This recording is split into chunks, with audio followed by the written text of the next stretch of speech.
Tonight, we explore the dark legacies of men who wore the papal crown, not to guide souls, but to dominate, exploit, and deceive. From orgies in the Vatican to alliances with assassins, the worst popes in history remind us that not every man who sat on the throne of St. Peter was a saint. Some were tyrants, some were perverts, some were killers in robes. So before you get comfortable, as always, take a moment to like the video and subscribe to the channel only if you enjoy our content. Let us know where you're watching from and what time it is for you. Sometimes our stories are too interesting, and we're working on some boring ones to help you sleep. But not tonight.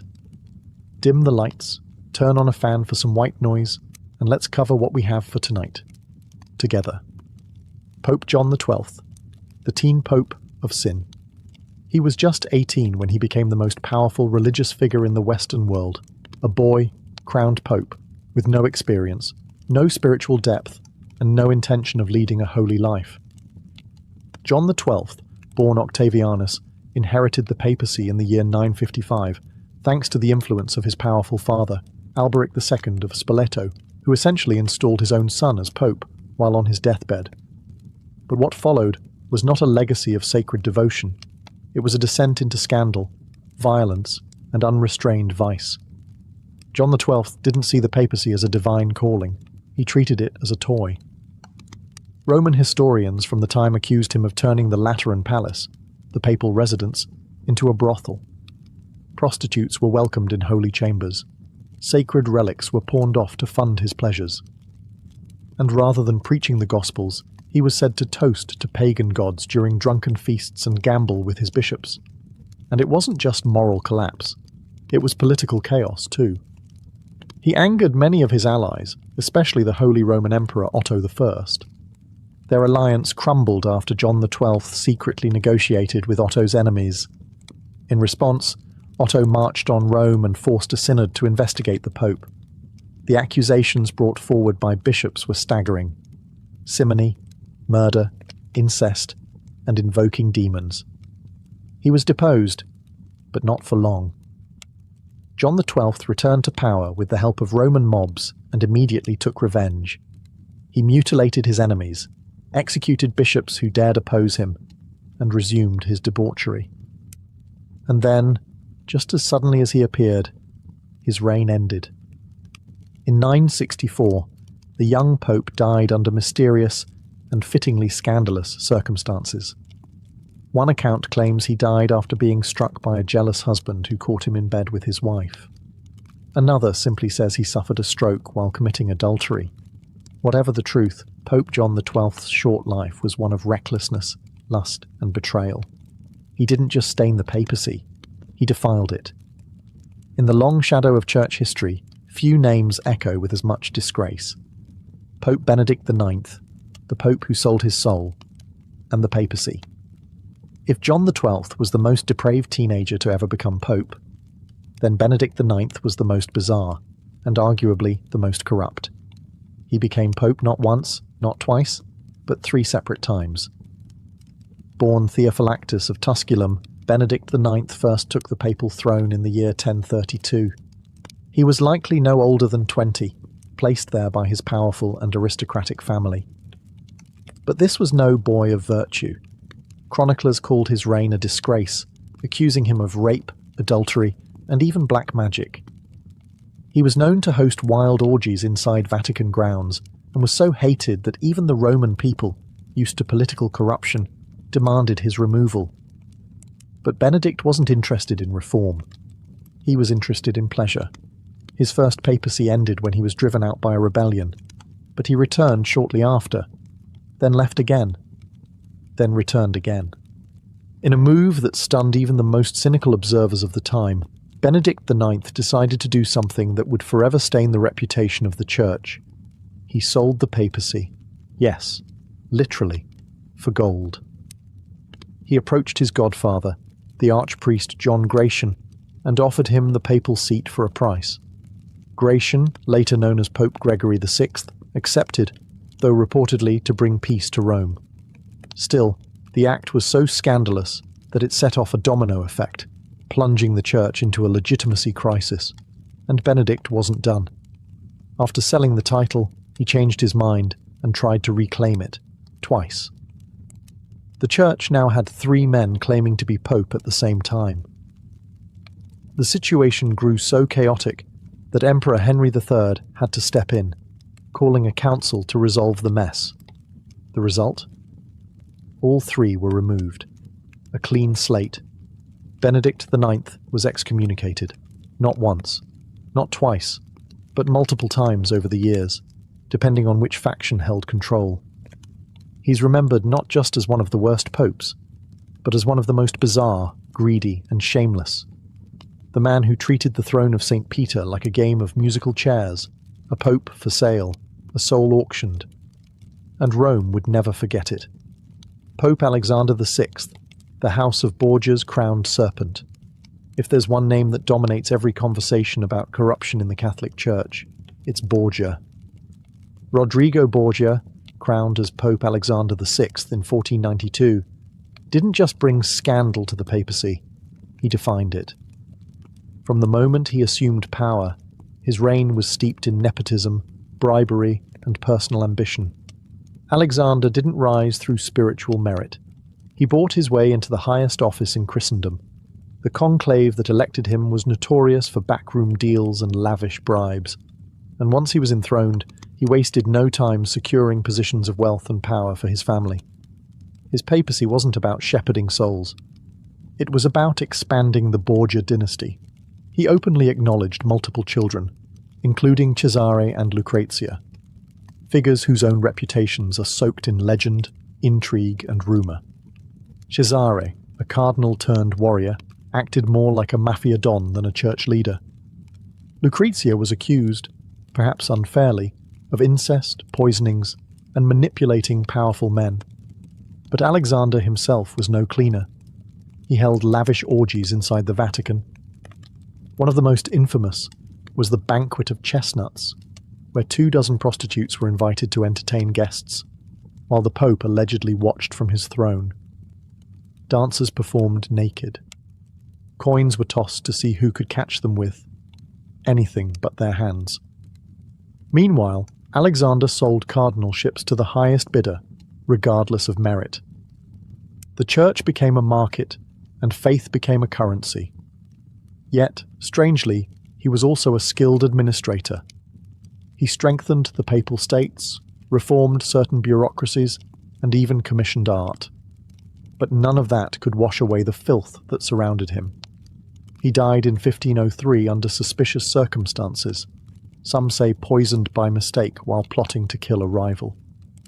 Even in death, the Borgia name lingered like incense clinging to a ruined chapel. He was buried with little ceremony, his body so bloated from decay that it reportedly wouldn't fit into his coffin. To this day, Pope Alexander VI is remembered as the most scandalous pope in history. He didn't just defile the sanctity of the Church, he weaponized it. Under his rule, the Vatican became a throne room of ambition, lust, and whispered deaths. Pope Stephen VI, the cadaver trial. Some papal scandals stain the Church with greed, others with lust, but what Pope Stephen VI did was so macabre, so surreal, it bordered on the theatrical. It's remembered today as the Cadaver Synod, a trial unlike any other in history. The year was 897. Rome was in chaos, torn between rival factions. And Stephen VI, a pope placed in power by the powerful Spolitan family, wanted revenge on his predecessor, Pope Formosus. But there was one problem. Formosus was already dead. So Stephen had his decomposing corpse dug up from its tomb, dressed in full papal regalia, and dragged into the Lateran Basilica to stand trial. Yes, a dead pope, seated on a throne, propped up by attendants, was placed on trial for alleged crimes. The charges? Perjury, violating canon law, and unlawfully ascending to the papacy. A deacon was assigned to speak on behalf of the corpse, answering Stephen's shouted accusations while the audience looked on, horrified. As the trial unfolded, the body slumped and swayed. Eventually, Pope Stephen VI declared Formosus guilty. The sentence? The The corpse was stripped of its vestments, the papal fingers used for blessings were severed, and the body was thrown into the Tiber River. It was a grotesque spectacle, but also a deeply political move. By condemning Formosus, Stephen invalidated all the bishops and clergy he had ordained, clearing a path for his own supporters to rise. But the horror did not bring peace. The public was outraged. The Cadaver Synod triggered riots across Rome. Months later, Stephen was imprisoned. His enemies stormed his cell and strangled him to death. In the aftermath, the Church tried to bury the episode, both literally and figuratively. Formosus's body was recovered and reburied with honour. Future popes nullified the Cadaver Synod's rulings and forbade such trials from ever happening again. But the damage was done. Pope Stephen VI's legacy is not one of leadership, doctrine, or devotion. It is the image of a corpse on trial, a moment that turned the Vatican into a theatre of the absurd. Even in death, the papacy was not safe from the wrath of politics. Pope Urban VI, the tyrant in white. While many corrupt popes masked their sins with charm or indulgence, Pope Urban VI made no such effort. His reign, beginning in 1378, was marked not by quiet scandal, but by open hostility, paranoia, and terrifying violence. Urban VI was elected during a time of tension. The cardinals, fearing Roman mobs, chose an Italian, Bartolomeo Prignano, hoping to calm the locals. But they soon regretted their decision. Urban turned out to be volatile, suspicious, and cruel. He rejected advice, berated his cardinals in public, and reportedly beat his staff for minor errors. He didn't just rule with an iron fist. He ruled with clenched teeth and a red face. His paranoia grew rapidly. He believed that his own cardinals were plotting against him, and instead of addressing their concerns, he responded with violence. When several cardinals conspired to oppose him, or perhaps just escape his wrath, he had them imprisoned, then tortured. Reports from the time described their screams echoing through the Vatican walls. Some were brutally beaten, others slowly starved. 5 of them were executed without trial. Urban's instability led many to conclude that his election was invalid. A group of cardinals fled and elected a rival pope, Clement VII, based in Avignon. The result was one of the most damaging crises in church history, the Western Schism. For nearly 40 years, Europe was divided between 2, and sometimes even 3, competing popes. Different kingdoms backed different pontiffs, and beneath the surface, the unity of Christendom slowly fractured. Urban VI did not reconcile. He excommunicated his rivals and ruled with increasing isolation, surrounding himself with sycophants and brutes. As his mental health declined, so did the integrity of his reign. He alienated allies, destabilized Rome, and left the papacy stained with cruelty. He died in 1389, alone, bitter, and reviled. Pope Urban VI's reign is often overshadowed by the schism that followed. But his own actions, his rage, his violence, and his thirst for domination were the spark that set the church ablaze. He wasn't just a bad pope, he was a tyrant cloaked in holiness, and his shadow still lingers in the pages of papal history. Pope Leo X, the prince who bankrupted salvation. When Giovanni de' Medici became Pope Leo X in 1513, he wasn't stepping into a spiritual office, he was ascending a throne. Born into one of the richest families in Florence, Leo was a Renaissance prince long before he wore the papal tiara. And when he did, the Vatican became his playground. He once said, "God has given us the papacy. Let us enjoy it." And he did, extravagantly.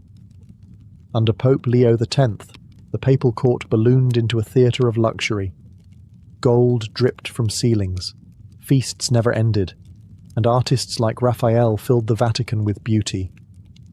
He was a lover of poetry, pageantry, and performance.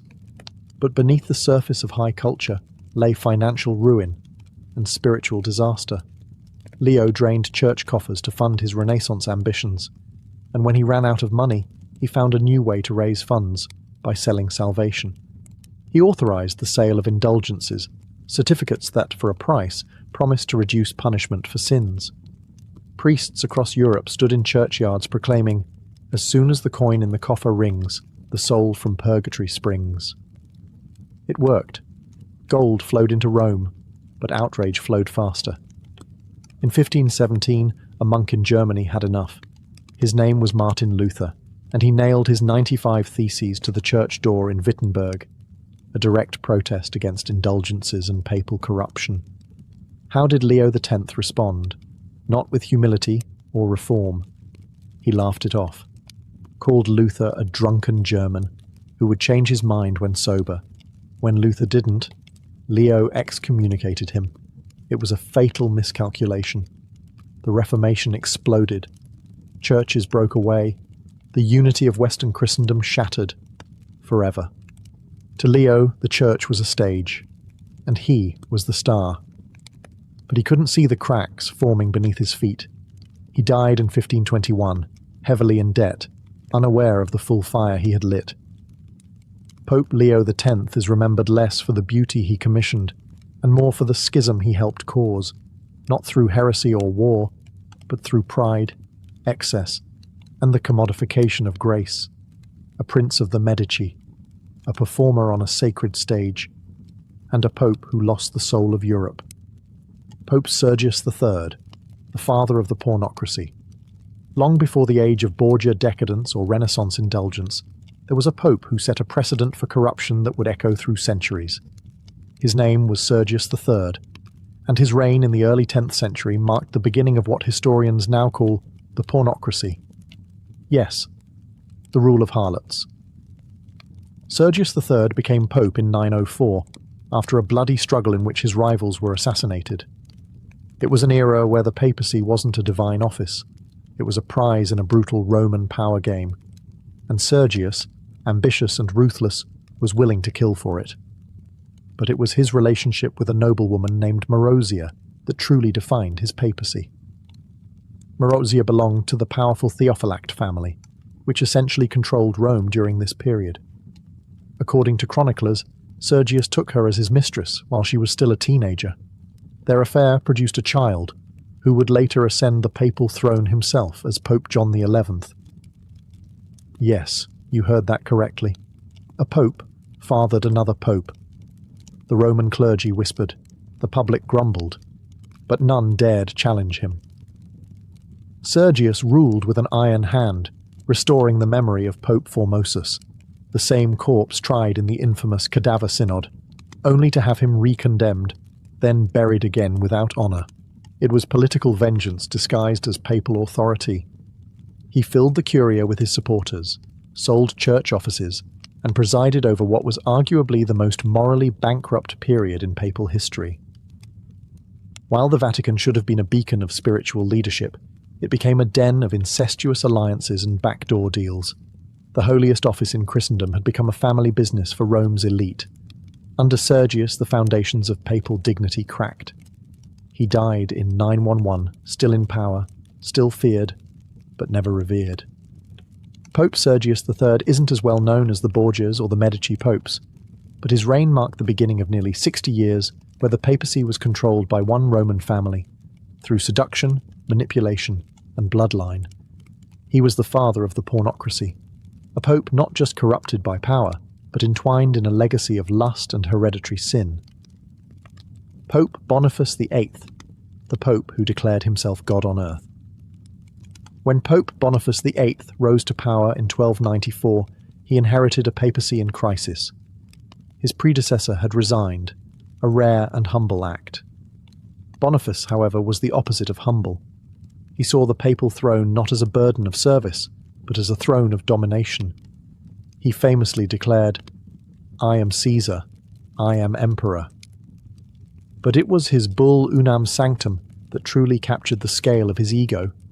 In it, Boniface claimed that submission to the Pope was absolutely necessary for salvation. He placed himself above kings, above emperors, above everyone.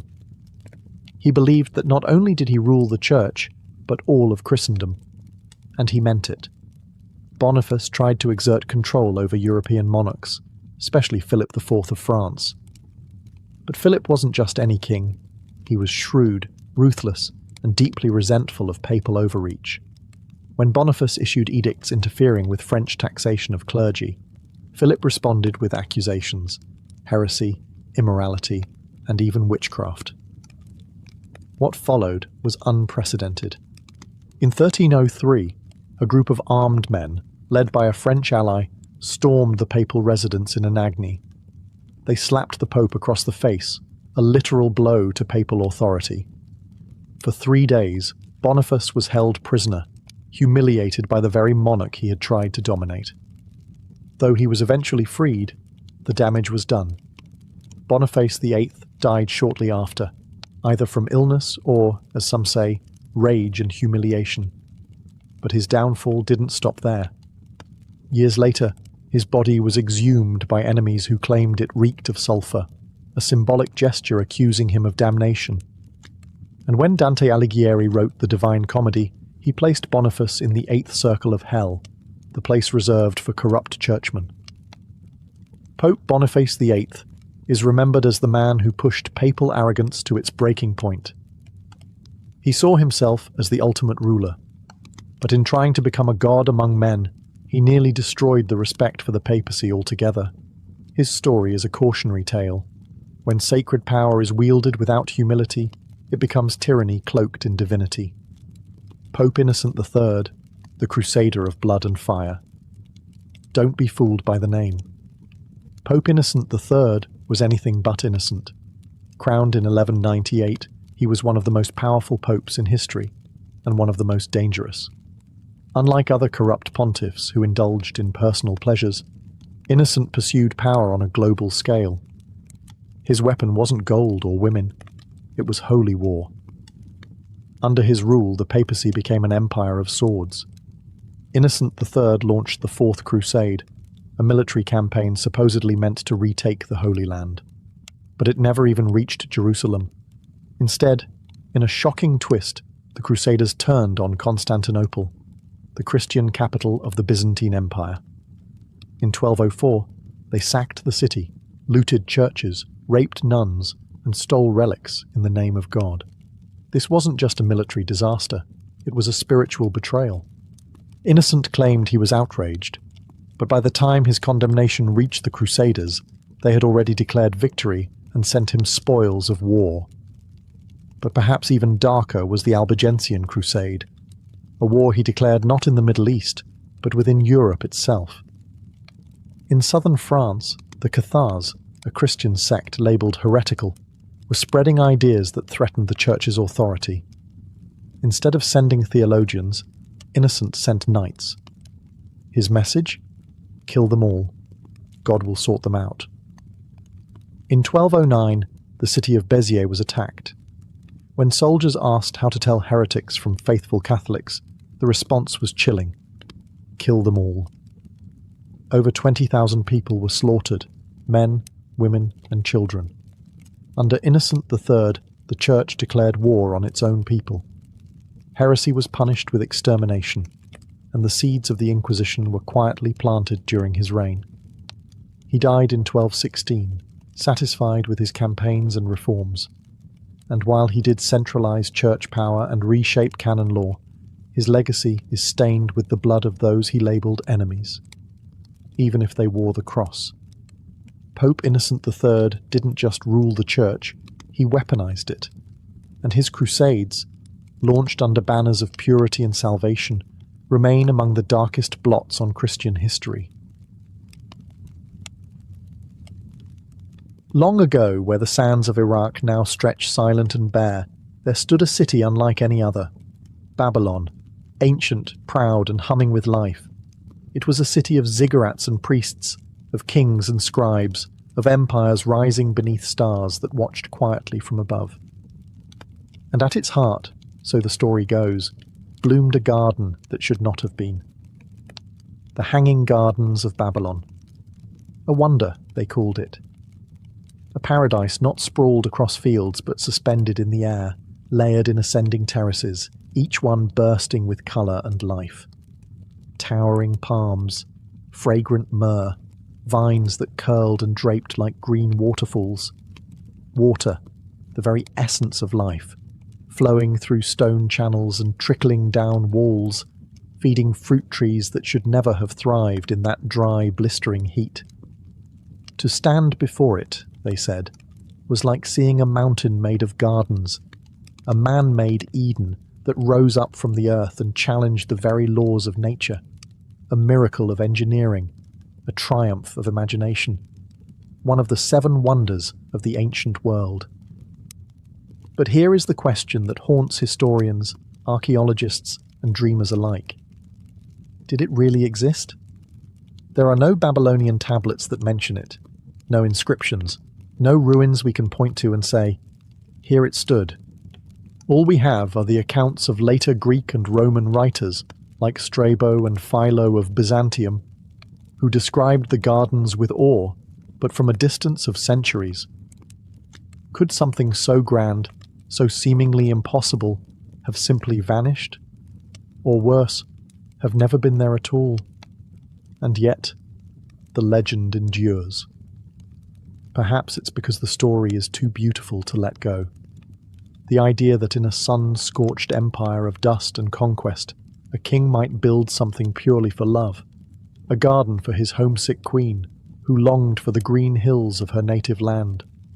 That image has never left us. It lingers in poems, in paintings, in whispered hopes that somewhere beneath the ruins, roots still sleep in silence. The hanging gardens may be lost, or never real, but the mystery?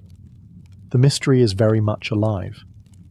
To understand the gardens, we must first understand the city said to cradle them, Babylon. Situated along the Euphrates River in what is now modern-day Iraq, Babylon wasn't just a city. It was a statement. Massive walls wide enough for chariots to race atop, towering temples, the famed Ishtar Gate, glazed in deep blue and adorned with golden lions and dragons. Babylon was the jewel of Mesopotamia, the pride of the Neo-Babylonian Empire, and at its center stood King Nebuchadnezzar II, the man most often credited with building the Hanging Gardens.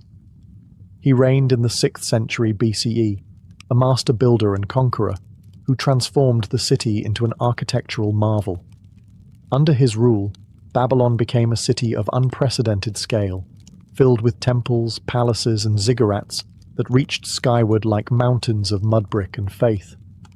But among the stone and ceremony, one story stands apart.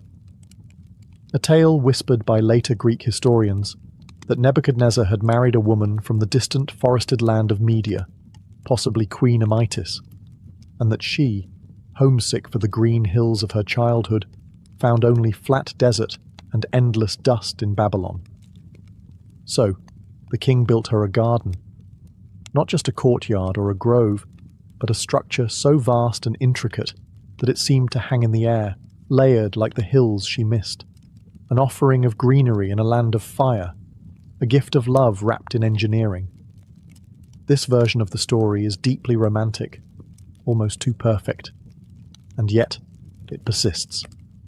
Greek historians, such as Strabo and Diodorus Siculus, described the gardens centuries later, writing of terraces stacked like steps to heaven, of irrigation systems lifting water from the river to the highest levels. They wrote with confidence, even though they had never seen the gardens themselves. So, was this a real architectural marvel, or the ancient world's most enduring fairy tale? In a city as ambitious as Babylon, ruled by a king who reshaped landscapes, it's not hard to believe he might attempt such a feat. And perhaps, in the cracks between myth and memory, there once bloomed something truly extraordinary. A dream made of stone, water, and longing. If the Hanging Gardens were real, they were more than a testament to beauty. They were a miracle of ancient engineering. Imagine trying to grow a mountaintop garden in the middle of a desert. Not just ground-level plants, but full-grown trees, shrubs, and flowering vines suspended over stone, in blazing heat, with little rainfall, and no natural hills to build upon. To keep such a garden alive, the ancients would have needed more than green thumbs. They would have needed genius. Greek accounts give us clues. They describe terraces stacked like steps, built atop vaulted foundations made of baked brick and asphalt.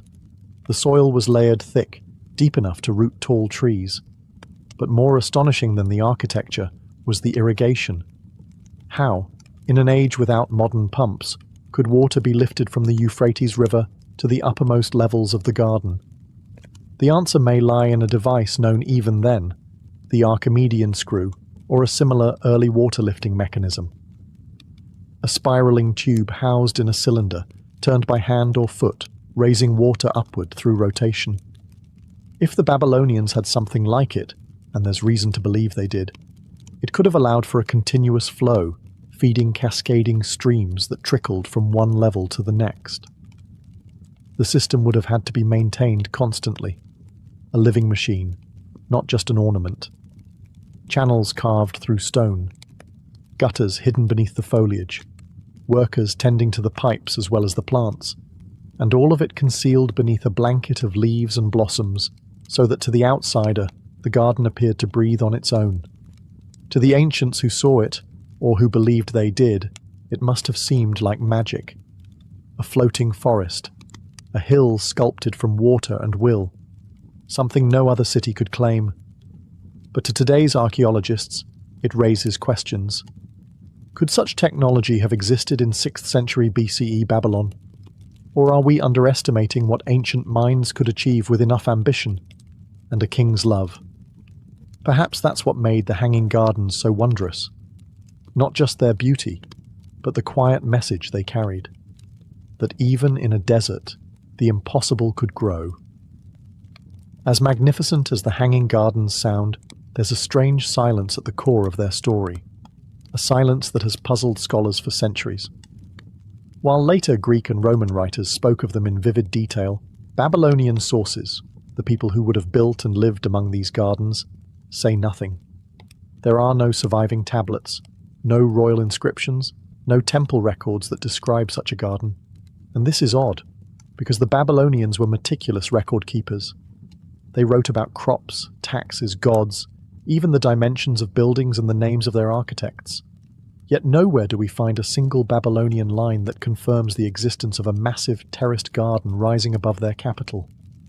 Even King Nebuchadnezzar II, the ruler most often credited with creating the gardens, left behind thousands of cuneiform inscriptions. He boasts of temples, walls, palaces, but never a word about a wonder made for his queen.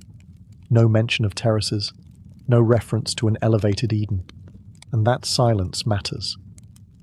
If the gardens had truly existed in the heart of Babylon, why would their creator omit them from the long list of his achievements? Why would scribes and priests, who detailed every corner of Babylonian religious life, ignore a garden said to rival paradise? Some argue that the gardens were destroyed early, vanishing long before Greek writers ever laid eyes on Babylon. Others suggest the gardens were not in Babylon at all, but somewhere else entirely, misattributed by foreign historians trying to reconstruct the world from hearsay and fragments. One theory points to Nineveh, the capital of Assyria, where the Assyrian king Sennacherib wrote of gardens watered by aqueducts and an elaborate water-raising device. Could the Greek authors have confused one Mesopotamian city for another? Or perhaps the gardens never existed, not physically. Perhaps they were always a symbol, a myth told and retold until it took on the weight of truth. A fantasy of paradise built in the mind of a faraway writer, meant to impress, to inspire, to astonish. But myths are never meaningless. Even in their silence, the Babylonians left us a puzzle, a space where wonder grows wild, fed not by fact, but by yearning. Though Babylon's own records remained silent, the Greek historians spoke clearly and passionately. One of the most cited descriptions of the Hanging Gardens comes from Strabo, a geographer writing in the 1st century BCE. He never saw the gardens himself, but he passed along stories from earlier sources. Strabo described terraced platforms rising one above the other, supported by stone columns. He spoke of how water was drawn from the Euphrates using mechanical devices, perhaps the earliest reference to a water-lifting screw. and of a garden so large and elevated that it truly seemed to hang in the air. Another powerful account came from Diodorus Siculus, writing around the same time. He offered vivid detail. Trees planted in deep layers of earth, stone walkways wide enough for chariots, and complex irrigation channels hidden beneath the greenery. He claimed that the gardens had been built by a king to comfort a queen. Both writers described a marvel beyond comprehension, a mountain made by human hands, a structure that defied the flat, dry landscape of Mesopotamia. And they weren't alone. Several Greek and Roman authors echoed similar tales. But here's the tension. These descriptions, though elaborate, were all second-hand. None of the authors had visited Babylon during the height of its splendor. Many were writing centuries after the supposed construction of the gardens. By then, Babylon was already fading, a crumbling memory on the edge of the known world. Were these accounts based on oral tradition, embellished travelers' tales, or were they distorted echoes of something once real, now swallowed by time? Still, these descriptions endured. For the Greeks, who revered order, beauty, and harmony with nature, the image of a lush, tiered paradise rising from the desert must have seemed like the perfect synthesis of human power and artistic vision. Whether real or exaggerated, the stories passed from scroll to scroll, century to century, until the Hanging Gardens became one of the 7 wonders of the ancient world, a title not easily earned and never forgotten. Sometimes, we believe in things not because we can prove them, but because the world feels richer if they were true. If the Hanging Gardens weren't in Babylon, then where were they? One of the most compelling alternate theories comes not from denial, but from redirection. In the 20th century, a new voice emerged, that of Dr. Stephanie Dalley, a British Assyriologist who challenged the long-standing assumption that Babylon was the home of the Hanging Gardens. After decades of study, she proposed something radical. The gardens were real, but they were built in Nineveh, not Babylon. Nineveh, once the glittering capital of the Assyrian Empire, sat farther north along the Tigris River. Its great king, Sennacherib, ruled in the 7th century BCE, about a century before Nebuchadnezzar's time. And unlike Babylon, Sennacherib left behind records, clay tablets filled with pride and detail. In these inscriptions, he described a magnificent palace garden filled with exotic plants, fruit trees, and a massive aqueduct that brought water from the mountains 50 kilometers away. He even mentions a water-lifting screw, the same technology that Greek authors would later attribute to the Hanging Gardens. Could it be that what the Greeks described was based not on Babylonian glory, but on tales of Assyrian engineering, misunderstood or misattributed across time? Dalley also pointed out that the ancient word Babylon could mean more than one place.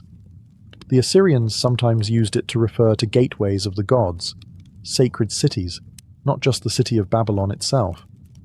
In this light, Nineveh may have been another Babylon, and the gardens, in fact, never moved at all.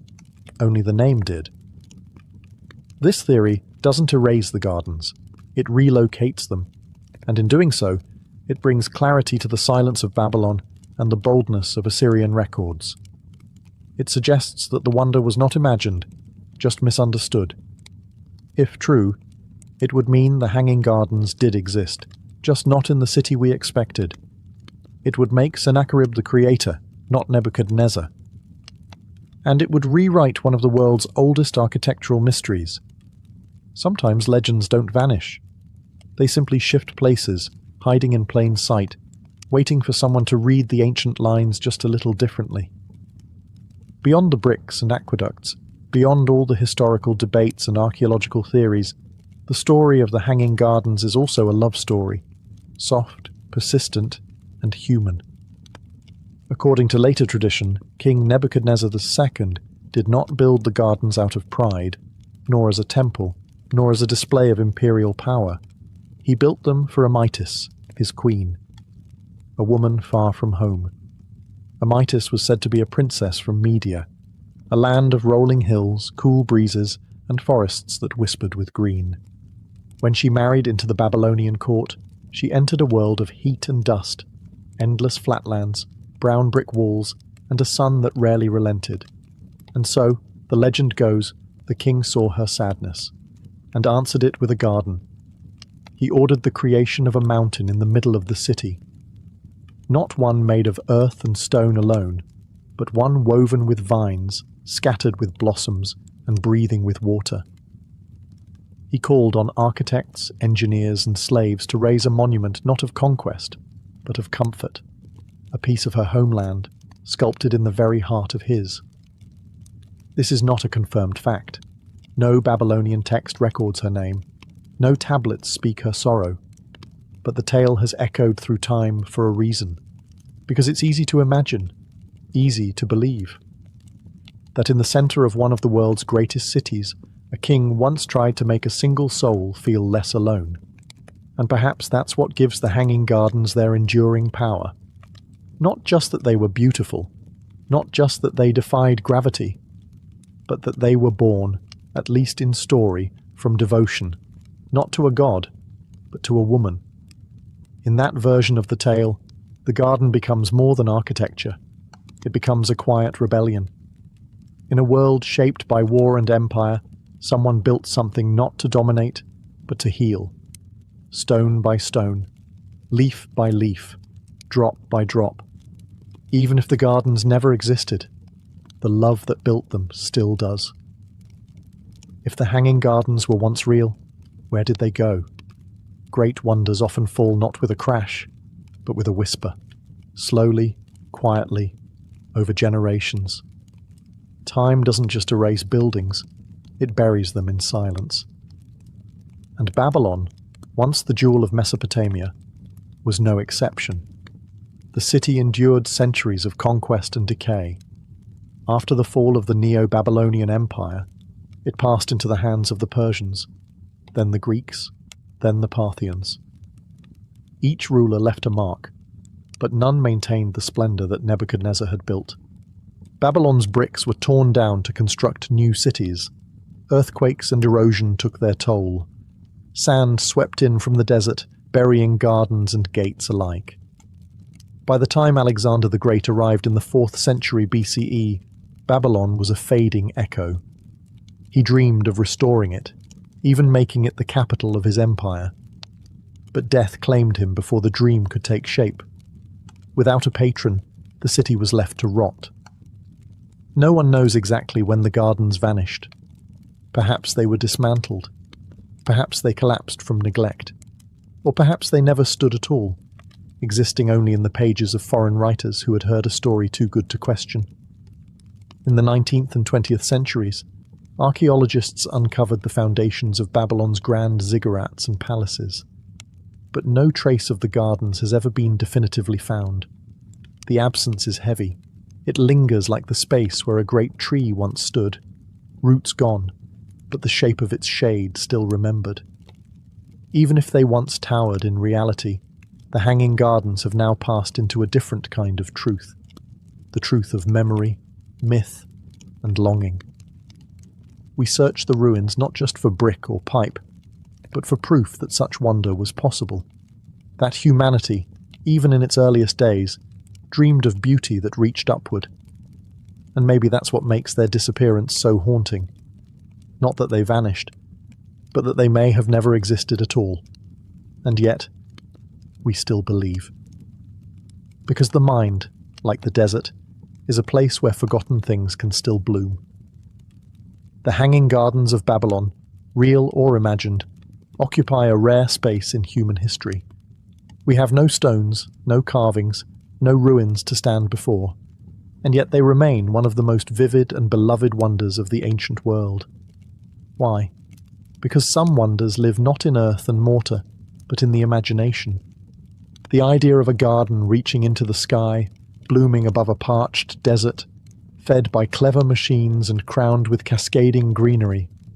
It speaks to something deeper than history.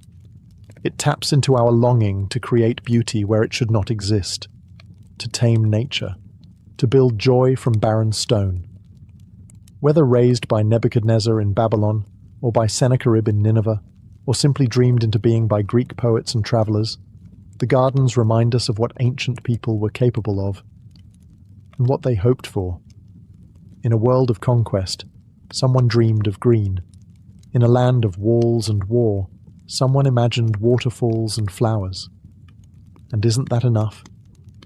Even now, artists paint it. Writers write it. Engineers puzzle over it. Filmmakers render it in vivid digital forms. A place no one alive has seen. And yet, we all feel as if we have. We can picture it. The damp stone beneath bare feet. The scent of jasmine in the wind. The splash of water echoing through terraces. A garden not made to be conquered, but to be remembered. It's the possibility of the hanging gardens that makes them eternal. We dig for ruins and debate ancient texts because we want them to be real. But maybe the truth is, they already are, not in Mesopotamian soil, but in the collective memory of humanity. A shared vision passed from hand to hand, mind to mind, for more than 2,000 years, and in that way they have never disappeared. They hang still, not above Babylon, but above us all, suspended in time, blooming in silence, rooted in wonder, and sometimes, late at night, when the world grows quiet, we remember. Even in the hottest deserts of history, something green once grew. Before coins jingled in pockets and bills changed hands at markets, there was a time when humanity had no money, yet trade still flourished. It was a world of barter, where goods and services were exchanged directly. A farmer with a surplus of grain might trade it for fish from a nearby river. A skilled potter could swap bowls and jugs for woven cloth. It was a system built on mutual need. But bartering had its limits. Imagine this. You're a shepherd with 3 goats and you want salt. You find someone with salt, but they have no need for goats. The deal falls apart. This is known as the coincidence of wants, the challenge of finding someone who both has what you want and wants what you have. In small villages, where everyone knew one another, this was manageable. But as communities grew into cities, and cities into kingdoms, bartering became clumsy, slow, and impractical. The next step was to find something that could stand in for value, something that could be agreed upon by everyone, durable, portable, and ideally scarce. Early societies began to lean on objects that were easy to measure and hard to fake. Sometimes that meant using livestock. A goat might be worth 2 chickens or 10 measures of grain. In other cultures, it meant salt. In fact, the word salary comes from salarium, the Latin term for the salt rations paid to Roman soldiers. Other societies turned to tools and weapons, polished axe heads in the Stone Age, or bronze blades in ancient China, not necessarily to be used, but because they held clear value and could be exchanged. These were not yet money in the form we know today, but they were a bridge between barter and currency. They allowed people to assign abstract value to physical goods, and more importantly, they introduced the idea of value being stored and passed along. Before coins, before numbers stamped on silver discs, there was a far more ancient truth. People have always needed ways to trust each other in trade. And currency, in its earliest form, was simply a promise, carved not in paper or metal, but in human need. As human societies expanded and bartering grew too complex, a quiet transformation began. Communities started to adopt objects of agreed value, not because they were useful, but because everyone agreed they were valuable. This was the birth of proto-currency, the first stepping stones toward money as we know it. One of the earliest and most widespread forms was the cowrie shell. Small, smooth, and pearly white, these shells came from the Indian and Pacific Oceans. They were naturally beautiful, hard to counterfeit, and easy to carry. Cowries began to appear across vast regions, from Africa to China, used in trade, tribute, and even dowries. In some African kingdoms, large bags of cowries were stored in royal treasuries like modern bank vaults. In ancient China, Bronze imitations of cowries were cast and circulated like coins. But cowries weren't alone. In ancient Mesopotamia, people used measured silver, not coins, but weighed lumps, for trade. Merchants carried scales to weigh silver in shekels, and contracts recorded exact amounts. Silver had no standard shape or stamp yet, but it held value, especially in urban economies where accounting was key. Meanwhile, in Mesoamerica, the Aztecs used cacao beans as currency. These weren't just used to make chocolate. They were counted, stored, and protected like money. 10 beans might buy a rabbit. 100 could fetch a small woven cloak. In the Philippines, gold rings and bars called piloncitos were used in markets centuries before colonial influence. In some parts of Africa, iron tools, such as hoes or spears, were accepted in trade, not for their use, but for their consistent value. What connected all these systems was the shift in thinking. Value didn't need to be immediate or personal. It could be symbolic. A small shell or shiny metal could represent something larger: time, labor, or security. These early forms of currency changed how people interacted. Now, one didn't have to trade directly for a needed good. You could accept something of value today and use it later for something else entirely. Trust began to flow through tokens, objects, and numbers. Money was no longer about survival. It had become a language, spoken in cowries, beans, and bars of silver. As trade networks expanded and civilizations grew, so too did the need for more reliable and standardized forms of money. Trusting in cacao beans, cowries, or weighed silver worked, but only up to a point. What societies needed next was uniformity, money that didn't just represent value, but carried an authority behind it. This led to one of the most significant shifts in economic history: the rise of metal as money. Metals like gold, silver, copper, and bronze had already been used in trade for centuries. They were rare, durable, and could be melted and reshaped without losing value. But their use was still inconsistent. A piece of silver in one region might be accepted, but in another it would need to be tested, weighed, and judged all over again. So ancient cultures began shaping metal into consistent forms: bars, rings, and eventually coins. The key wasn't just the shape, it was the guarantee. Some of the earliest known coins came from the ancient kingdom of Lydia, in what is now Western Turkey, around 600 BCE. These coins were made of electrum, a natural alloy of gold and silver, and stamped with images, lions for example, as a mark of authenticity from the Lydian king. Now, the value wasn't just in the metal, it was in the seal. Stamped metal became a revolutionary idea. A coin meant something. It had weight, yes, but it also had the backing of a ruler, a state, or an empire.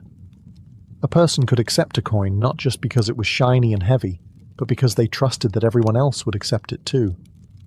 Soon, the idea spread. Greek city-states, the Persian Empire, Rome, India, and China all developed their own coinage systems. Each coin was a symbol of control, communication, and commerce. Kings and emperors printed their faces onto currency, not just for recognition, but for power. Every exchange carried their image, their name, their reach. In these stamped metals, money evolved. It became not just a means of trade, but a message that said, "This has value, because we say it does, and because you believe it." The idea of money truly changed the moment it became minted. Not just shaped metal, but officially authorized currency stamped by a ruling power. This wasn't just innovation, it was a declaration. As early as the 7th century BCE, the Lydians in Anatolia began producing coins made of electrum, a naturally occurring blend of gold and silver. These weren't decorative tokens. They were created for trade, each stamped with a lion's head, the royal emblem of King Aliates. These first coins didn't bear numbers. Instead, their weight and the authority of the stamp confirmed their worth. The practice caught on quickly. In nearby Greece, city-states began minting their own coins, using symbols of local identity: owls for Athens, turtles for Aegina, Pegasus for Corinth. Each coin reflected pride, culture, and trust. Greek coins were not just currency. They were miniature pieces of propaganda, carried from one market to another. Over time, rulers discovered something else. Control over money meant control over people. If a king could decide what counted as money, he could influence trade, raise armies, and shape the economy of an entire region. In Persia, King Darius I introduced a gold coin called the daric, stamped with an image of the king himself holding a bow. It circulated across a vast empire, connecting lands from Egypt to India with one consistent form of money. Meanwhile, in China, early coins took on distinctive shapes: spades, knives, and round discs with square holes in the center. Cast in bronze and bearing the marks of dynasties, these coins were strung together on ropes and worn like wallets around the waist. Their form reflected both utility and symbolism: square representing the earth, and the circle, heaven. The act of minting money transformed how people experienced value. Coins became trusted tools, not just for local trade, but for long-distance exchange. Soldiers were paid in them, taxes were collected through them, markets grew around them, and with every stamped image, be it a god, a king, or a mythical beast, money whispered the same message. This is more than metal. This is power. This is law. This is order. Currency was no longer born of barter. It was born of command. As currency systems spread across the ancient world, no civilization refined, expanded, and standardized coinage like the Romans. For them, money wasn't just about trade, it was about empire.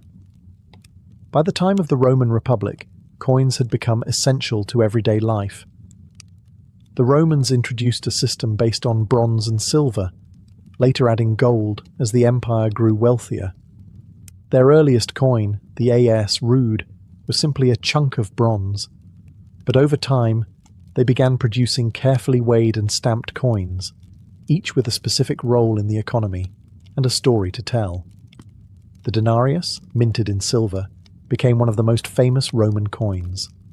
It was used for military salaries, civic payments, and trade across the empire.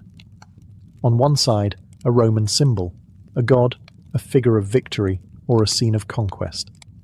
On the other side, the face of the emperor. In this way, coins became political tools.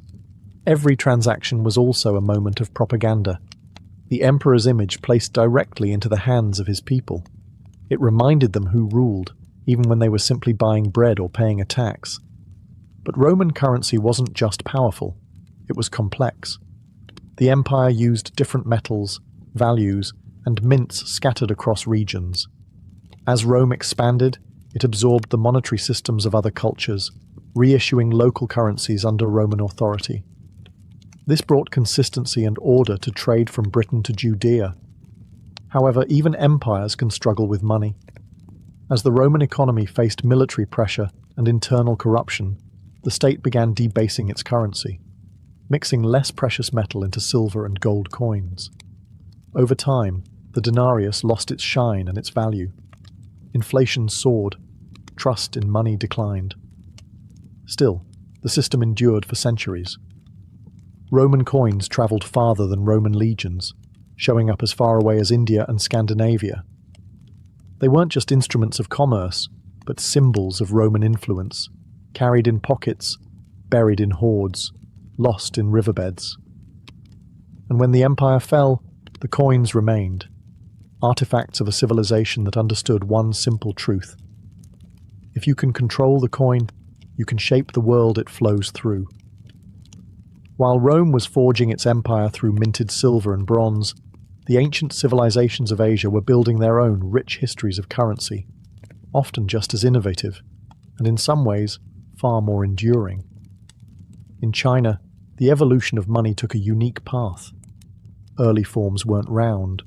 They were shaped like tools: spade money, knife money, and later, bell-shaped coins. These reflected practical symbols of value, agriculture and labor. But as the need for standardized trade grew, the Chinese began producing round coins with square holes in the center. These could be strung together on cords, 1,000 coins tied in a loop, carried on a belt, or hidden in walls for safekeeping. The square hole wasn't just functional. It held cosmic symbolism. Round represented heaven, and the square symbolized earth, uniting the two in every transaction. These coins were typically made of bronze and marked with inscriptions declaring their origin, often tied to the emperor or the dynastic era. But unlike in Rome, where coins constantly changed with each new ruler, Chinese coinage stayed remarkably consistent in shape and style across centuries. In this continuity, there was stability. Further south and west, India developed its own early currency system. As far back as the 6th century BCE, small silver pieces called punch-marked coins were in circulation. They were irregular in shape, stamped with symbols like suns, elephants, or hills, not faces. These coins spoke of nature, religion, and power in a land where trade connected silk routes to seaports. Meanwhile, the vast network known as the Silk Road stretched across Asia, linking China, Central Asia, Persia, and the Mediterranean. Along it flowed silk, spices, porcelain, and money. Coins of Chinese emperors, Roman Caesars, and Persian kings all passed hand to hand, crossing deserts and mountains, carried by merchants, monks, and caravans. In the East, currency wasn't just about spending. It was about philosophy, stability, and identity. Coins became part of rituals, of offerings, of ancestral worship. Some were never meant to be used, only buried, burned, or gifted. And while empires rose and fell, the coins remained, quiet messengers from the past, whispering across centuries in the language of value. By the time metal coins had been circulating for over 1,000 years, another revolution was quietly unfolding, not in the West, but in China. There, among merchants, scholars, and dynasties, a new idea began to take root. Money didn't have to be heavy. It could be written. The first known use of paper money dates back to the Tang dynasty, around the 7th century CE. Initially, it wasn't official currency, just promissory notes issued by wealthy merchants and trusted lenders. Travelers across long distances found it easier to carry paper receipts than bags of bulky coins. The idea was simple. Instead of hauling silver, you carried a note promising payment in silver, backed by a reliable source. It wasn't long before the government took notice. By the 11th century, during the Song dynasty, China began issuing the world's first government-backed paper currency, known as jiaozi. These notes were printed with official seals, expiration dates, and intricate patterns to prevent counterfeiting. They were lighter, easier to transport, and incredibly efficient for large-scale trade. This invention came centuries before paper money appeared anywhere else in the world. While Europe still clinked with metal, China was trading with slips of ink-stamped mulberry bark. But paper money brought new risks. Coins had intrinsic value. They were made of metal that could be melted or repurposed. Paper, on the other hand, was only valuable because the government said it was. This required an entirely new kind of trust, not in gold, but in the promise behind the paper. Inflation became a danger. In times of political instability or overprinting, the value of paper could plummet. Still, the innovation stuck. The Yuan dynasty, under Mongol rule, expanded the use of paper money across their vast empire, even issuing notes in multiple languages. When Marco Polo arrived in China in the 13th century, he was stunned. He described the system in awe, noting that Kublai Khan's paper notes held power equal to the coin of the realm. To the European mind, it was alchemy, turning paper into gold. But the Chinese had simply realized something profound. Money was no longer a thing, it was a belief, a shared trust, printed, sealed, and carried like a whisper across continents. As trade routes stretched across continents and economies grew more complex, carrying coins, or even paper notes, became risky and inefficient. Merchants needed a way to store value safely and move wealth without hauling heavy sacks of silver. And so, out of necessity, emerged one of the most transformative inventions in the history of money: the bank. The earliest banking systems appeared in the ancient world, in Mesopotamia, Egypt, and Greece, but it was during the medieval period, particularly in the Islamic world and Renaissance Italy, that banking became institutionalized. In bustling cities like Baghdad, Cairo, and later Venice and Florence, wealthy merchant families began offering credit, loans, and deposit services. A trader in Cairo could deposit gold with a banker, receive a written note of credit, and then redeem it weeks later in Damascus, a system remarkably similar to modern checks. The most powerful of these institutions were not kings or priests, but families like the Medici, who financed voyages, wars, and empires. They didn't just store money, they moved it, multiplied it, and controlled it. At the core of this new system was a radical idea. Money did not need to exist physically at all times. You could have a promise, a ledger entry, and that alone could be traded, borrowed against, or invested. With that came the concept of credit, the trust that someone would repay their debt in the future. Entire networks of trade began operating not on coins, but on confidence. Banks issued letters of credit, notes, and eventually began creating money through lending. This shift transformed economies. Wealth could now move faster than caravans. Fortunes could be made not just by mining gold, but by lending it. A merchant's influence no longer depended on what he carried, but on what he was owed. Of course, with credit came risk. Defaults, fraud, and economic bubbles all grew in this new world of invisible wealth. But there was no turning back. Money had evolved once again, from object to symbol, and now to record. From copper coins to ink on paper, from silver in hand to trust in a ledger, currency was no longer just held. It was believed into being. Today, when you tap your phone to pay for coffee or transfer money across the globe with a click, you're engaging in a transaction that doesn't involve a single physical coin or bill. No metal, no paper, just numbers on a screen. And yet, the trade is real. The goods are exchanged. The system holds. We've entered the era of invisible money. From the shells and silver of ancient times, currency has now become code. Digital banking, online payments, cryptocurrencies, and central bank digital currencies are transforming what it means to own, store, and spend money. And for many, the idea of cash is slowly fading into memory. With a digital bank account, you no longer hold money. You access it. Your balance lives on a server, updated in real time, managed by systems you'll never see. Money now moves at the speed of light, crossing borders, buying stocks, funding startups, with zero physical form. And then there's cryptocurrency, a bold experiment in trust without authority. No king, no central bank, just blockchain, a decentralized ledger, verified by thousands of independent nodes. Bitcoin, Ethereum, and others don't exist in vaults. They exist only as math, and yet they're traded, stored, and even used to buy homes, cars, and art. We've come a long way from goats and grain, and yet the essence of money has never changed. Whether stamped in bronze, printed in ink, or rendered in lines of code, money is still built on the same ancient foundation: trust. The belief that this object, or screen or string of numbers, can be exchanged for something you want.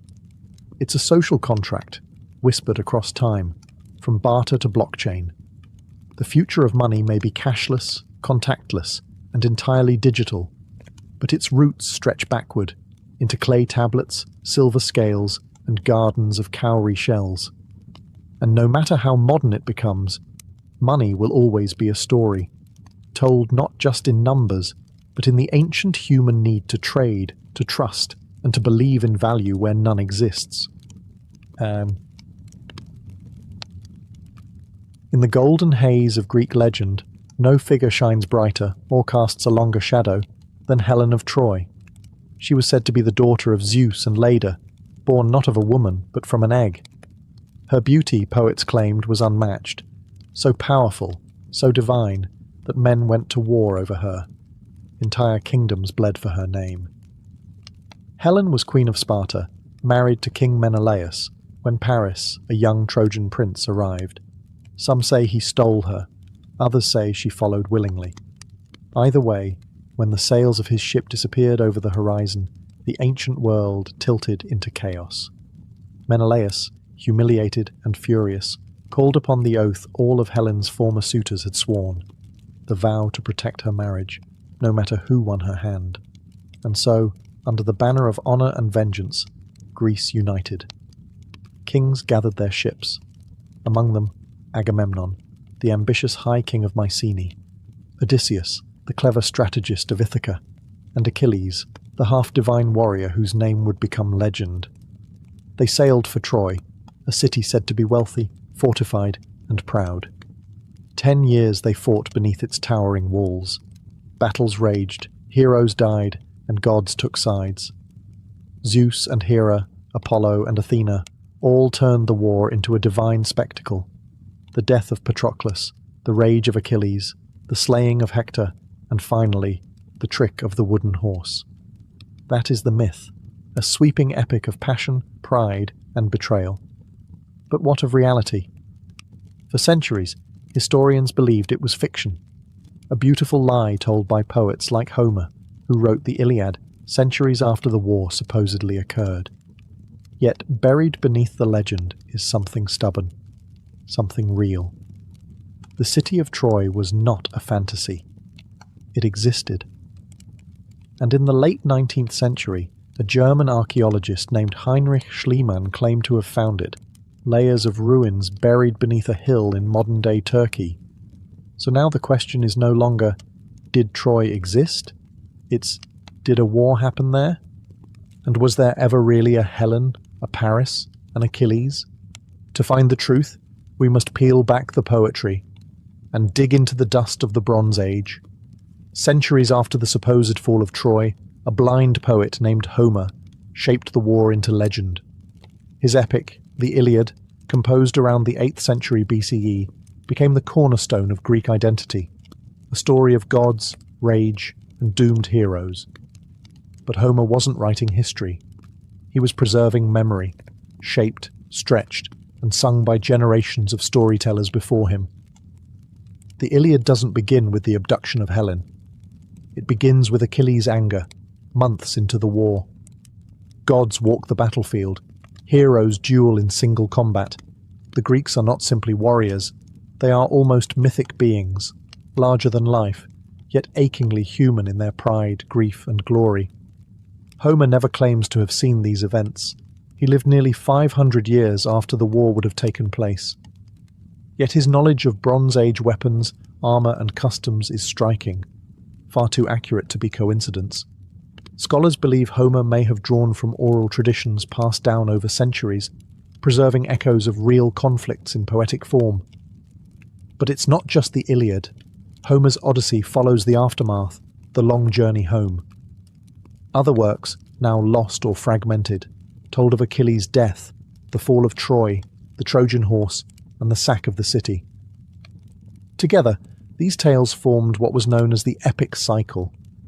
To the ancient Greeks, these weren't fairy tales. They were ancestral memory, a record of a heroic age when gods mingled with men and the fate of nations turned on the honour of a single warrior.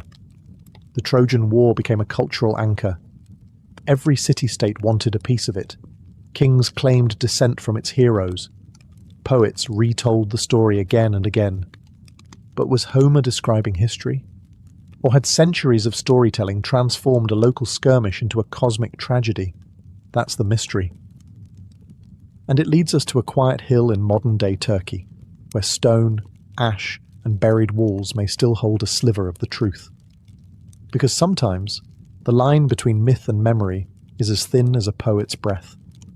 For centuries, Troy was believed to be a myth, a fabled city born from Homer's imagination. But in the late 19th century, a man named Heinrich Schliemann set out to prove otherwise. Driven more by passion than formal training, Schliemann believed the stories were rooted in truth. Guided by Homer's texts, he identified a mound in northwestern Turkey, known as Hisarlik.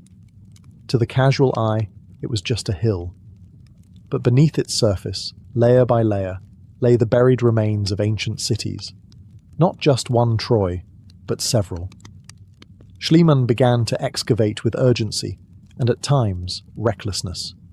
He dug deep, past Roman and Hellenistic ruins, until he reached what he believed was the true Troy. There, he claimed to discover Priam's treasure, a collection of gold jewelry and artifacts, which he dramatically declared belonged to the king of Troy himself. He even adorned his wife in them for a photograph, a romantic but highly controversial move. Modern archaeologists later found that Schliemann had dug too deep. The layer he identified dated back to around 2500 BCE, far too early to be the Troy of Homer. But above it, in layer 6 and 7, were cities from the late Bronze Age, around 1300 to 1200 BCE, precisely the era when the Trojan War was said to have occurred. These layers revealed fortified walls, large towers, and signs of destruction by fire. In layer 7, archaeologists found evidence of arrowheads, slingshots, and collapsed buildings, signs of siege or warfare. Could this have been the city that faced the wrath of Mycenaean Greece? Not all scholars agree. Some suggest the destruction was due to an earthquake or a civil conflict rather than an invading army. Others argue the war, if real, was a smaller conflict later expanded into legend. Still, the city at Hisarlik is now widely accepted as the historical Troy, a powerful settlement that controlled trade routes between the Aegean and the East. A city worth fighting for. So perhaps the war was real.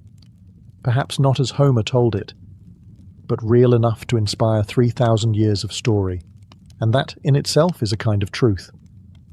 While Troy may have been real, no war could exist without an opposing force. In Homer's story, that force was the mighty coalition of Greek kings. But in historical terms, they would have come from the Mycenaean civilization. The Mycenaeans were the dominant power of mainland Greece during the Late Bronze Age, from roughly 1600 to 1100 BCE. They left behind massive palaces, written records, and rich tombs filled with weapons, gold, and art. The most famous of these palaces sat atop a hill in Mycenae, the supposed seat of King Agamemnon, the man who led the Greek forces to Troy. Unlike Homer's tales of honor and fate, Mycenaean society was pragmatic and militaristic. Their palaces were built like fortresses. Their warriors were buried with armor and swords. Their art depicted war chariots, sieges, and soldiers in formation. These were not the loose confederations of later classical Greece. They were centralized kingdoms, run by powerful rulers and an administrative elite. And they weren't isolated. Mycenaean pottery has been found across the eastern Mediterranean, in Egypt, the Levant, and yes, even near Troy. They were traders and seafarers, but also raiders and conquerors. They likely competed for influence and control of coastal cities and key trade routes, especially in western Anatolia, where Troy stood. In Linear B, their early script, we even see signs of a military culture that demanded tribute, recorded taxes, and listed detailed inventories of arms and armor. Though the script offers no mention of a Trojan War, it reveals a world where such a conflict wouldn't have been unusual. So what if the war wasn't over Helen at all? What if it was about control, of trade, of sea lanes, of influence in the east? A real Mycenaean expedition against a rich rival city like Troy wouldn't need gods and romance to justify it. All it would take was power, ambition, and timing. Perhaps the Greeks did sail across the Aegean. Perhaps they laid siege to a city with high walls. And perhaps that story was passed from mouth to mouth, growing with each retelling until it sang of heroes. To understand the Trojan War, we must step into the minds of the people who told it and believed it. The Greeks of the archaic and classical periods didn't separate myth from history the way we do today. To them, the stories of Achilles, Hector, Odysseus, and Helen weren't just entertainment. They were echoes of a heroic past, a golden age when gods walked among men and fate was etched into stone by divine hands. In the Iliad, the gods don't merely observe the war, they participate. Aphrodite protects Paris. Athena guides Achilles. Zeus balances the scales of fate. This divine intervention wasn't a literary device, it was a worldview. The gods were seen as real forces, emotional, unpredictable, and deeply entwined with human affairs. Yet beneath the gods and prophecies are human stories of rage, pride, vengeance, and grief. Achilles isn't just a warrior. He's a young man wrestling with loss and the cost of glory. Hector isn't merely Troy's champion. He's a father and husband who knows he's fighting a war he cannot win. These characters feel alive, precisely because their struggles are timeless. So, where do these figures fall on the spectrum between history and myth? There's no archaeological evidence for Achilles or Helen, no records of a king named Priam or a prince named Paris. But some names, like Alexandros, another name for Paris, do appear in ancient Anatolian texts. And the concept of warrior chiefs, feuding kings, and shifting alliances certainly fits the late Bronze Age world. What seems likely is this. The war, if real, was fought by people who would have looked very different from Homer's heroes, less like demigods in gleaming bronze and more like gritty warlords fighting for territory, tribute, or revenge. But over time, the memory of their struggle became something more. It was told and retold, not just to preserve fact, but to shape identity. For the Greeks, the Trojan War became a mirror, reflecting their values, fears, and dreams. In that way, myth does something history can't. It feels true, even when it isn't. And that is why it endures. If there is one moment from the Trojan War that echoes louder than all others, it is this, the fall of Troy. And at the heart of it lies the most famous trick in Western storytelling, the Trojan horse. According to Homer's later commentators, and told most fully in Virgil's Aeneid, the Greeks, unable to breach Troy's mighty walls after 10 long years, devised a cunning ruse. They pretended to sail away, leaving behind a giant wooden horse as a supposed offering to the gods. The Trojans, weary from war and eager to believe it was over, brought the horse inside the city gates as a trophy. That night, as the city slept, Greek soldiers hidden within the horse emerged, opened the gates, and let in the returning Greek army. Troy was sacked, its temples burned, its people slaughtered or enslaved. Priam, the king, was cut down, and the once mighty city was reduced to rubble, a tragic end to a proud civilization. But did it happen? Archaeology shows that Troy's Seventh, one of the layers uncovered at Hisarlik, was indeed violently destroyed around 1180 BCE.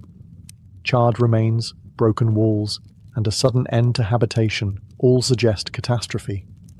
It fits the timeline. It fits the legend. Yet there is no physical trace of a giant wooden horse, no records of a deception that clever.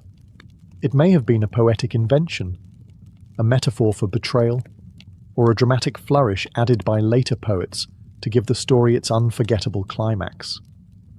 Some scholars suggest the horse could have been a misunderstood siege engine, or even a forgotten term for an earthquake or internal revolt. Others believe it never existed at all, that it was a story crafted for symbolic power rather than factual truth. But whether myth or metaphor, the fall of Troy represents something more, the collapse of a world. In the decades following Troy's destruction, many great Bronze Age cities, from Mycenae to Ugarit, also fell. Trade routes broke down, languages vanished, civilizations crumbled. The Trojan War may have been the last great chapter of a fading age, and the horse, whether real or imagined, became the door through which that ancient world stepped into legend. The fall of Troy didn't end the story. In fact, for many ancient audiences, it was just the beginning. The aftermath of the war echoed through the ancient world like a long, sorrowful chord. Homer's Odyssey follows Odysseus, who wandered for 10 years after the war, facing monsters, witches, and the wrath of Poseidon. His journey became a tale of endurance, longing, and the cost of victory. Other heroes met darker fates. Agamemnon, the great king who led the Greeks, was murdered by his wife upon returning home. Ajax took his own life after being dishonored. Menelaus returned to Sparta with Helen, but their reunion, according to some accounts, was cold and distant. And then there was Aeneas, a Trojan prince who, according to Roman mythology, escaped the burning city with his father and young son. His journey, told by the Roman poet Virgil in the Aeneid, took him across the Mediterranean, through storms and battles, until he arrived in Italy. There, he was said to be the forefather of Rome itself. This wasn't just a story, it was political mythology. By claiming descent from the Trojans, the Romans tied their empire to the age of heroes, suggesting their civilization rose not from barbarians, but from survivors of a sacred past. In this way, the Trojan War became more than a Greek legend. It became pan-Mediterranean memory. Every culture wanted a connection to Troy, whether as victors, victims, or inheritors. Cities claimed Trojan founders. Kings boasted of Trojan blood. But what does this tell us about the reality of the war? Perhaps that it mattered far more than just the fighting. Troy, real or not, became a symbol of endurance, of loss, of the rise and fall of nations. And in that symbol, civilizations found meaning, roots, and legitimacy.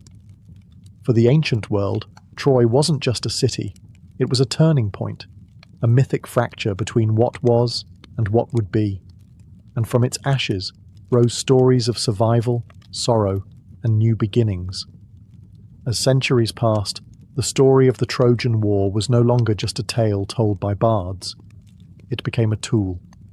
Myth turned into memory, and memory into power. In classical Greece, cities like Athens and Sparta used the Trojan War to define themselves. Athenian playwrights reimagined Helen and Menelaus, not as mere victims or lovers, but as symbols of Greek pride, honor, and sometimes failure. Euripides questioned the morality of the war. Was it really fought for love, or was it a mask for greed and ego? The war became a lens through which Greeks examined their own politics. The struggles of heroes mirrored the debates of democracy. The fall of Troy warned of hubris, of the destruction that comes from excessive pride and vengeance. Later, during the Roman Empire, the myth was reshaped again. Rome claimed descent not from the Greeks, but from the Trojan survivors, casting themselves not as the descendants of conquerors, but as the noble victims who rose from tragedy. Julius Caesar claimed to trace his lineage to Aeneas, and by extension to Venus herself. This was not history. It was myth used for legitimacy, a narrative weapon as sharp as any sword. Even in the modern world, the Trojan War has never truly died. Artists, writers, and filmmakers have retold it again and again, each time reshaping it to reflect new values. Achilles becomes a tragic anti-hero. Helen is seen not as a passive beauty, but a woman caught in forces beyond her control. Paris, once romantic, becomes cowardly. Odysseus, clever and cold. The story evolves. It bends to fit the moment. But every retelling keeps one thing constant. Troy, that burning city by the sea, that dreamscape of love and loss, of pride and ruin. And so, myth becomes more than a tale. It becomes a mirror, reflecting back not what happened, but what each generation needs to believe. Whether fact, fiction, or something in between, the Trojan War remains not because it's proven, but because it's felt. A tale told in every age, to remind us what it means to fight, to fall, and to be remembered. In the end, when we ask whether the Trojan War really happened, we're not just seeking facts. We're chasing something more ancient, more human, meaning. We may never know for certain if Helen truly walked the towers of Troy, or if Achilles fought beneath its walls. No clay tablet names him. No grave has yielded a shield of divine bronze. And yet, we return to the story, again and again, because at its core, the Trojan War isn't about perfect records or irrefutable ruins. It's about the way memory survives when written in emotion, in honor, grief, love, and pride. The details may be blurred, exaggerated, or wholly invented. But something happened. There was a city. There was a war. And from it, a story so powerful, it shaped the identity of civilizations. Historians now believe the war, if it occurred, was likely not a single epic siege, but a series of conflicts over time, fought for access to trade routes, resources, or dominance in the region. Troy may have fallen not from a wooden horse, but from fire and time. Yet the myth refuses to vanish. That's because the truth of Troy lives in two places. One is archaeological, buried in earth, in pottery shards and broken ramparts. The other is emotional, carried in verses, in songs, in dreams. The poet Homer, whoever he truly was, understood this better than anyone. His words gave us a version of the war that transcends time. His Troy was not just a city, it was a stage for all human drama. Love and loss, glory and ruin, the things that make us ache and remember. So, did the Trojan War really happen? Yes and no. Not in the way we imagine, but not wholly imagined either. It is part truth, part memory, part mirror. And in the space where those overlap, legends are born. Troy may have burned. Its walls may have crumbled, but its story endures. Not because it is perfect, but because it still speaks to the fire we carry inside.